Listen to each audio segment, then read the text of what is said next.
Hey everyone, this is Jamie Batts with Bio 221, and we're going to start going over Chapter 23, which is the respiratory system. And it's a pretty straightforward chapter at first, and then it gets a little more complicated. So the anatomy piece is always kind of the easier piece. That's always just memorization. This is this, that is that. So I'm going to do kind of like what I did before with Chapter 22. I'm going to do some drawings on my whiteboard to hopefully help you understand some of these concepts a little better.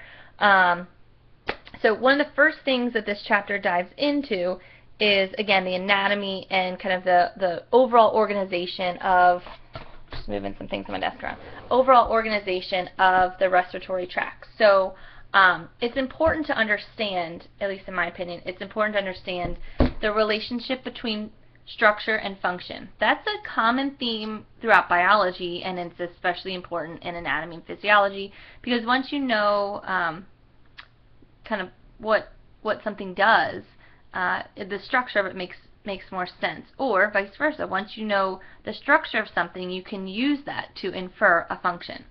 So one of the first things I'll do is I'm going to draw like a graphic organizer of sorts to help you understand how the upper and lower parts of the respiratory system fit in to each other and how they're organized. So, and it's kind of like a T-chart. I'm going to back this up a little bit more. Got a lot of stuff on my desk here. Where are you? There you are. There's my kids in the background. That's an old picture. Alright, so in the upper respiratory system and the lower respiratory system. So over here, this is like any specialties,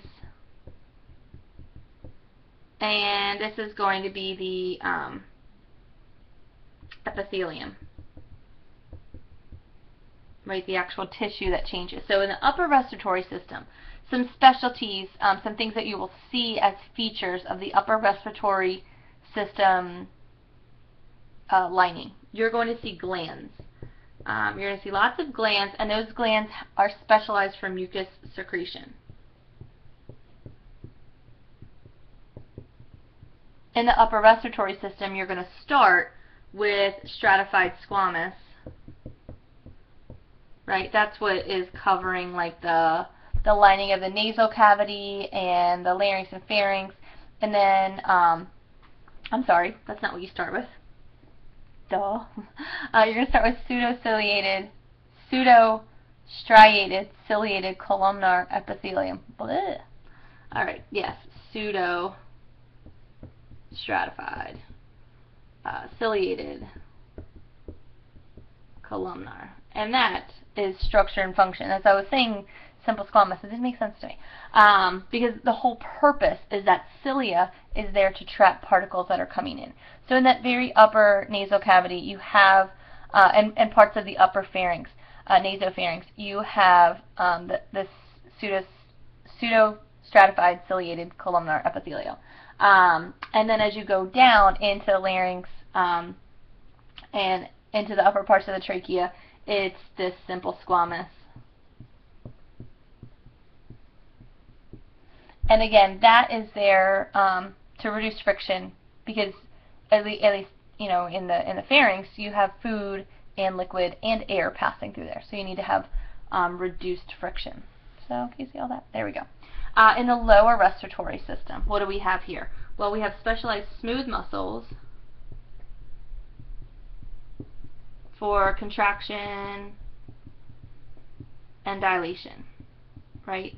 So when you're under parasympathetic, it says contraction and dilation. So when you're under parasympathetic or sympathetic input, that is going to either speed up your respiration or slow down your respiration, and that's going to either constrict or dilate, I should say, your bronchioles. In the lower respiratory tract, in terms of epithelium, it switches from, it starts in the upper with pseudo-stratified, ciliated, then it goes back to simple squamous, then it's going to go back to, oops, I can spell, to pseudo, blah, it's been a long day, pseudo-stratified, ciliated, blah, blah, blah, right? And then it goes to cuboidal, And then in the very, very bottom in the alveoli, the last little stop, we're all the way back to simple squamous. And that's because that's the site of gas exchange. So you want, simple squamous, so you want that very, very thin layer, just like in the capillaries, it is a capillary, for that gas exchange to occur. So that is the general breakdown. Now, if we're talking about the actual flow of things through the digestive, yes, through the respiratory system, you start with the trachea. This is an arm workout holding this up. Get my biceps in for the day.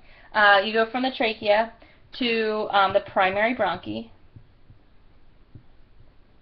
And obviously, I left out the nose and the nasal cavity, right? Just went straight to trachea.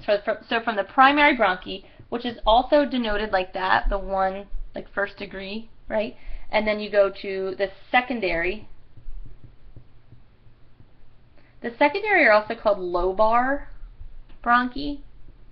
And from the lobar, you go to tertiary, which are also called segmental. Ooh, sorry, my handwriting is terrible there. Tertiary or segmental. Then you go to the bronchioles. Then from the bronchioles, you go to what's called a terminal bronchiole. And that sounds like it's the end, right? But it's not.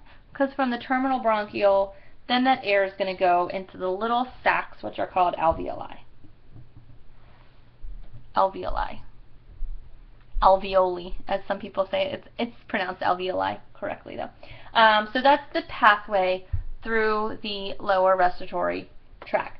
It's important to note that as you move through this pathway, you start with a high ratio of cartilage and a low ratio of smooth muscle, and then by the time you get to the end, into the bronchioles, this is pretty much where it stops, there's a very high amount of smooth muscle and a low amount of cartilage. There's practically no cartilage at this level. So it's a trade-off. The cartilage is slowly shifting into smooth muscle as it moves through. And again, that's so that the parasympathetic and sympathetic can contract as needed. Constrict and dilate. I always say contract. Constrict and dilate is the proper term. Okay, we'll stop here with this little video, and I'll make another one for the next little section.